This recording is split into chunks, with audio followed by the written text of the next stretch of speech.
तो हेलो दोस्तों, कैसे हैं आप लोग। तो फ्रेंड, आज की वीडियो सीरीज से हम लोग स्टार्ट करने वाले हैं आरजीपी बीटेक सिक्स सेमेस्टर का जो हमारा सब्जेक्ट है कंप्यूटर नेटवर्क, उसको स्टार्ट करेंगे। और आज हम लोग यूनिट नंबर 1 को कंप्लीट डिस्कस करेंगे। तो जितने भी हमारे स्टूडेंट जिन्होंने हमारे इस चैनल को सब्सक्राइब नहीं किया, चैनल को सब्सक्राइब करके इस सब्जेक्ट के प्लेलिस्ट को सेव करके रख लें, क्योंकि जो भी वीडियोस यूनिट वाइज अपलोड होंगी इसी प्लेलिस्ट के अंदर ऐड होंगी। तो ये चीज़ें अगर आप सीक्वेंस में देखेंगे तो आपके लिए फायदेमंद रहेंगी। ठीक है, तो आइए स्टार्ट करते हैं। यूनिट नंबर 1 का पूरा सिलेबस आपके इंटरफेस पे नजर आ रहा होगा और बारी बारी से टॉपिक वाइज हम चीजों को डिस्कस करते हैं। सबसे पहला आपका है कंप्यूटर नेटवर्क। डेफिनेशन कह रहा है कि computer network is a collection of interconnected devices just like computer server routers that communicate and share resources using communication link। यानी कंप्यूटर नेटवर्क एक प्रकार का कलेक्शन होता है। किसका कलेक्शन भाई? जो भी आपके इंटरकनेक्टेड यानी कनेक्टेड डिवाइस जो होते हैं उनका एक कलेक्शन होता है, जो कम्युनिकेट करते हैं और शेयर करते हैं रिसोर्सेज को। किसके द्वारा? एक कम्युनिकेशन लिंक के द्वारा। ठीक है, अगर हम गोल की बात करें कंप्यूटर नेटवर्क की, तो रिसोर्स का शेयरिंग करना इसका गोल होता है, जिसके अंदर हार्डवेयर सॉफ्टवेयर डेटाज आते हैं। Communication through the email, message, video calling. Reliability, just like the backup system. Scalability, that means easy expansion. And cost reduction, that means share the resources, reduce cost। ठीक है, तो ये आपके क्या है, कुछ गोल्स हैं कंप्यूटर नेटवर्क के, जो कि आपके इंटरफेस पे नजर आ रहे हैं। अब हमारा आता है कुछ कंपोनेंट कंप्यूटर नेटवर्क के, जो कि आपके सामने दिए गए हैं। जैसे सेंडर की बात करें तो सेंडर आपका सोर्स होता है, रिसीवर जो कि आपका डेस्टिनेशन होता है, ट्रांसमिशन मीडिया जो कि वायर्ड एंड वायरलेस होता है, प्रोटोकॉल जो कि रूल होता है for the communication. Network devices की बात करें तो राउटर, स्विच, हब, मॉडेम, ये सारे आपके क्या है, कंपोनेंट्स हैं। क्लियर है। अब आता है हमारा नेटवर्क आर्किटेक्चर। तो यहाँ पे कह रहा है कि define the design of network structure, यानी नेटवर्क स्ट्रक्चर को डिफाइन करने के लिए बेसिकली आर्किटेक्चर ड्रॉ किया जाता है। टाइप की बात करें तो इसके अंदर क्लाइंट सर्वर आर्किटेक्चर आता है, जो कि आपका एक सेंट्रल सर्वर कंट्रोल रिसोर्स होता है ये, जैसे कि आपका वेब सर्वर्स हो गया। ठीक है, पीयर टू पीयर की हम बात करें तो ऑल नोड्स आर इक्वल, इसके अंदर सारे नोड्स इक्वल होते हैं। डायरेक्ट शेयरिंग बिटवीन डिवाइसेस, यानी डिवाइसेस के बीच में डायरेक्ट शेयरिंग होता है। क्लासिफिकेशन ऑफ नेटवर्क की बात करें तो बेस्ड ऑन एरिया, एरिया के आधार पर जो नेटवर्क्स होते हैं, जिसमें लैन लोकल एरिया नेटवर्क, जिसके अंदर स्मॉल एरियाज आते हैं जस्ट लाइक ऑफिस, स्कूल, उनके अगर एरियाज को कवर अप करना है तो हम लोकल एरिया नेटवर्क का यूज करते हैं। मैन की बात करें जिसके अंदर metropolitan area network, just like city को किसी कवर करना है।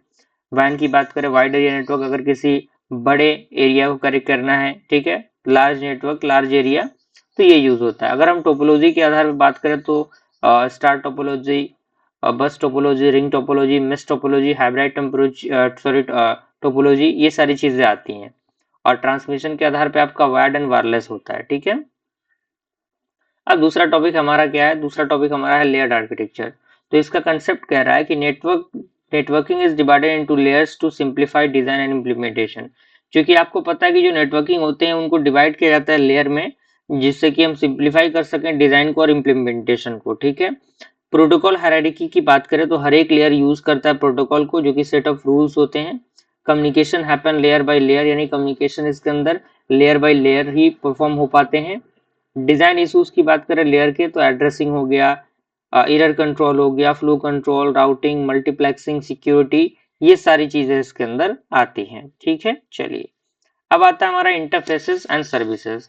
तो इंटरफेसेस आपका इंटरेक्शन होता है बिटवीन द लेयर्स। सर्विस आपका बताता है कि what a layer provide to upper layer, यानी ये बताता है कि क्या लेयर आपका प्रोवाइड होगा अपर लेयर में। ठीक है, अब आता है हमारा टाइप ऑफ सर्विसेज, जिसके अंदर सबसे पहले आपका आता है connection oriented service. Connection establish before data transfer, यानी कनेक्शन इसके अंदर एस्टेब्लिश होगा डेटा ट्रांसफर से पहले। रिलेबल होगा, जैसे एग्जांपल की बात करें टेलीफोन कॉल। दूसरा हमारा आता है कनेक्शन लेस सर्विस। यहाँ पे कोई भी कनेक्शन सेटअप नहीं होता, ये फास्टेस्ट होता है लेकिन थोड़ा सा रिलेबल होता है, जैसे कि आपका पोस्टल सिस्टम की हम बात करें। उसके बाद हमारा आता है service primitives, basic operations between layers, जिसके अंदर आपका रिक्वेस्ट जो क्लाइंट आस्क करता है सर्विस के लिए, इंटी indication, that means notification to the server, response, that reply from the server, confirmation जो प्रोवाइड किया जाता है, ये चीजें होती हैं। ठीक है, अब हमारा आता है आईएसओ ओएसआई रेफरेंस मॉडल, बहुत इंपॉर्टेंट, बहुत पॉपुलर, डायरेक्टली एग्जामिनेशन में क्वेश्चंस आते हैं। तो that is developed by the ISO to standardize the network communication, यानी ये आईएसओ के द्वारा डेवलप किया गया था, किसके लिए? स्टैंडर्डाइज करने के लिए नेटवर्क के कम्युनिकेशन को।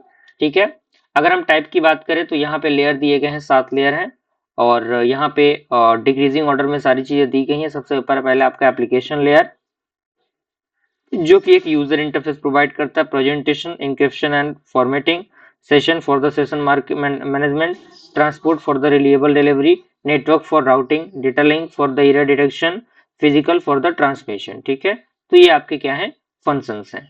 क्लियर हुआ? चलिए अब हम आगे बढ़ रहे हैं। प्रिंसिपल्स की बात करें ओएसआई मॉडल की, तो हर एक लेयर के पास एक स्पेसिफिक फंक्शन होगा। Layer should be independent, layer क्या होंगे, इंडिपेंडेंट होंगे। ये यूज करेगा स्टैंडर्ड प्रोटोकॉल को, मिनिमाइज करेगा डेटा फ्लो के कॉम्प्लेक्सिटीज को। ठीक है, अगर हम डिफरेंस की बात करें ओएसआई एंड टीसीपी आईपी के बीच की, तो डिफरेंस इसका दिया हुआ है। ये लेयर 7 होता है, ये लेयर 4 होता है। ये आईएसओ के द्वारा डेवलप किया गया और ये डार्पा के द्वारा डेवलप किया गया। इसका अप्रोच थ्योरेटिकल होता है और इसका प्रैक्टिकल होता है। ये लेयर ऑफ सेपरेशन इसके पास थोड़ा स्ट्रिक्ट होता है और ये थोड़ा फ्लेक्सिबल होता है। ठीक है, अगर हम टीसीपी आईपी लेयर की बात करें तो इसके अंदर 4 लेयर होते हैं। एप्लीकेशन लेयर होता है, ट्रांसपोर्ट लेयर होता है, internet layer and network access layer होता है। ठीक है, अब हमारा था फिजिकल लेयर प्रिंसिपल। रोल दिया गया फिजिकल लेयर प्रिंसिपल का, कह रहा है कि responsible for actual transmission of data bits over medium, यानी ये रिस्पॉन्सिबल होता है एक एक्चुअल ट्रांसमिशन के लिए डेटा बिट्स के मीडियम के अकॉर्डिंग। ठीक है, और ट्रांसमिशन मीडिया इसका दिया हुआ है जिसमें कि आपका गाइडेड मीडिया आता है जो कि वायर्ड होता है, ट्विस्टेड पेयर केबल इसके अंदर आते हैं, कोक्सियल केबल आते हैं, ऑप्टिकल फाइबर आते हैं, अनगाइडेड मीडिया जो कि वायरलेस होता है। ठीक है, तो इसके अंदर आपका माइक्रोवेव और रेडियो वेव, इंफ्रारेड। ठीक है, और बैंडविड्थ की बात करें तो ये मैक्सिमम डेटा कैपेसिटी होता है चैनल का, ये मेजर्ड होता है हर्ट्ज में।